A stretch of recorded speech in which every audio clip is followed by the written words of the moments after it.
I'm obsessed with being the best I can be. I want to say like I take it to another level.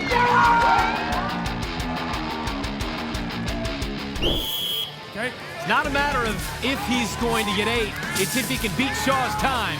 Yeah, and Thor is equally as explosive and powerful as Shaw, and he's pushing him pretty good here, Brent. Look at that. He's not even looking over his shoulder to see if those kegs are flying over. He knows it. Final keg into the sand. Look at the time! 16:35, a quarter of a second faster!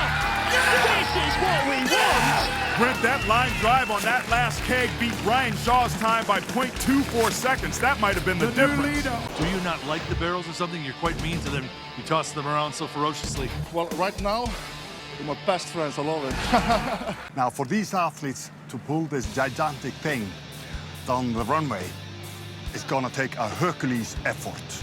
And they gotta dig in, put every inch of their body into this pull, and try to get the fastest time they possibly can. And now it's Hafthor Bjornsson. He's in 3rd after 3 events, pulling this C-130.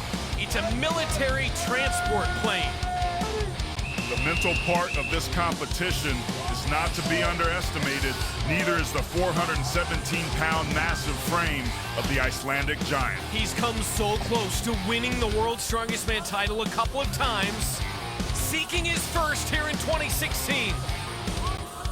Kind of a vertical approach there by Hafthor. He's looking good, but he's standing upright. He needs to be leaning forward a little bit more to take advantage and create some leverage with that big mass body of his. You see that distance to beat, and Hafthor has done it.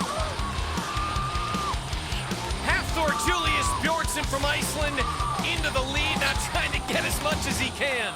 It's been a long journey. 6 podiums, 3 times 3rd and 3 times 2nd.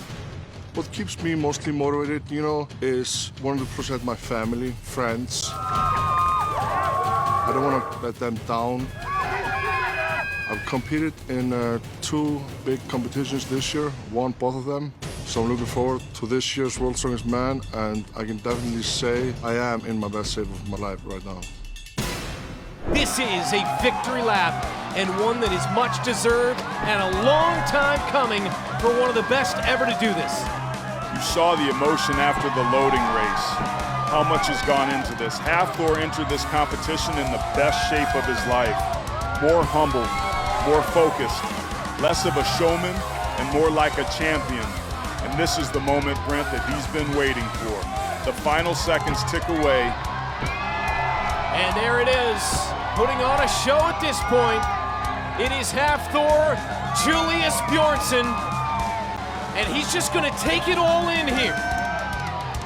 He and Kiliashkovsky say, what the heck, let's give it a try on the final stone, 460 pounds. And Hafthor Bjornsson with the icing on the cake, his first ever World's Strongest Man title. Hafthor Bjornsson! It's not head-to-head competition, but I think for Kobolaj, going across a guy like this has got to be somewhat intimidating. It might be, but it's in Kobolaj's best interest to not focus at all on Hafthor, but focus on the job at hand. And to his credit, he got that first hammer over pretty easily. Yeah, he's making this look very simple while Kobolaj is struggling. Hafthor just so strong, and being 6'9" really is an advantage.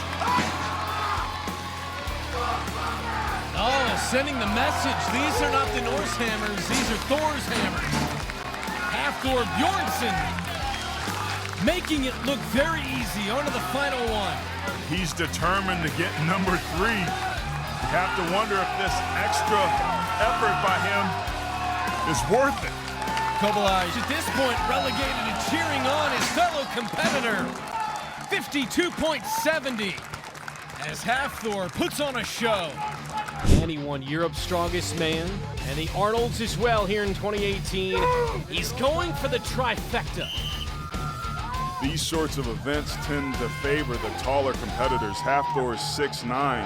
The fulcrum creates a higher pivot point the taller you are, so it actually weighs a little bit less. And look at the steady feet of Hafthor. He looks strong here. Now he's starting to wobble a little bit.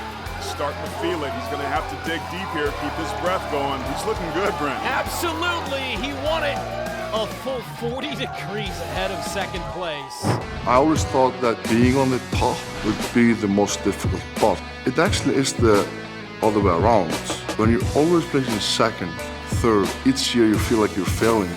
That is more difficult than being on the top and staying there.